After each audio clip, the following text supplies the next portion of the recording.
కూటమి రాక్షస పాలనను ప్రజలు గమనిస్తున్నారని వైసీపీ ఎంపీ విజయసాయిరెడ్డి అన్నారు. తాటాకు చప్పుళ్లకు తాను భయపడేవాణ్ణి కాదన్నారు. తన ప్రతిష్టను దెబ్బతీసిన వారిని ఎట్టి పరిస్థితుల్లోనూ వదలను అన్నారు. ఒక ఆదివాసీ మహిళా అధికారిని అవమానించారు. ఆమెతో నాకు సంబంధం అంటగట్టారని మండిపడ్డారు.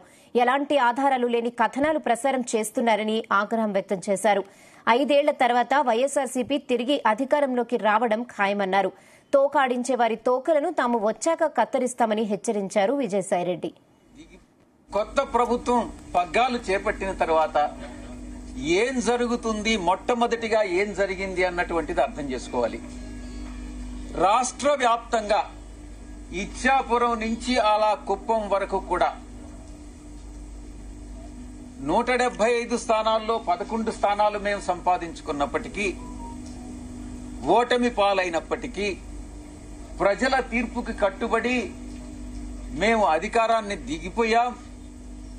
వచ్చినటువంటి కొత్త ప్రభుత్వం ఆ యొక్క పార్టీ యొక్క గూండాలు గాని, రౌడీ ఎలిమెంట్స్ గాని, ఆ పార్టీ యొక్క కార్యకర్తలు గాని ఎలా దౌర్జన్యాలు చేస్తూ ప్రతి ఒక్కరిని, వైఎస్ఆర్ కాంగ్రెస్ పార్టీకి సపోర్ట్ చేసినటువంటి ప్రతి ఒక్కరిని ఇబ్బందులకు గురి చేస్తూ, తీవ్రంగా కొడుతూ, కుటుంబాలను నాశనం చేస్తూ, రేపులు చేస్తూ, ఈ రకమైనటువంటి అకృత్యాలకి చట్టం అనే దాన్ని పరిగణలోకి తీసుకోకుండా పోలీసులు ఏం చేస్తారులే, మాకు అధికార పార్టీ యొక్క సపోర్ట్ ఉంది అన్నటువంటి ఒకే ఒక కారణంతో ఎవరైతే నాయకులు ఉన్నారో వైఎస్ఆర్ కాంగ్రెస్ పార్టీ నాయకులు, వాళ్ళందరి మీద బురద చల్లడం, ఆ బురద చల్లడంలో కూడా ఒక క్రమంలో, ఒక క్రమబద్ధంగా, ఒక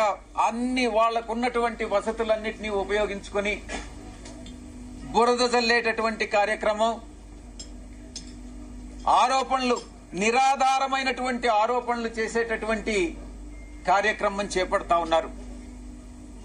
ఇదంతా పద్ధతి ప్రకారమే జరుగుతా ఉంది. నేను ఒక్కటే చెప్తా ఉన్నా, ఎవరైతే ఈ నిరాధారమైన ఆరోపణలు చేశారో, ఎవరైతే నా పేరు ప్రతిష్టలు దెబ్బతీసేదానికి ప్రయత్నించారో, వాళ్ళు ఎంత పెద్దవాళ్లైనా, ఏ పార్టీకి చెందినటువంటి వాళ్లైనా, అది మా పార్టీలో వాళ్లైనా కావచ్చు, అధికార పార్టీకి సంబంధించినటువంటి వాళ్లైనా కావచ్చు, వదిలే ప్రసక్తే లేదు అని నేను ఘంటాపదంగా చెప్తా ఉన్నా.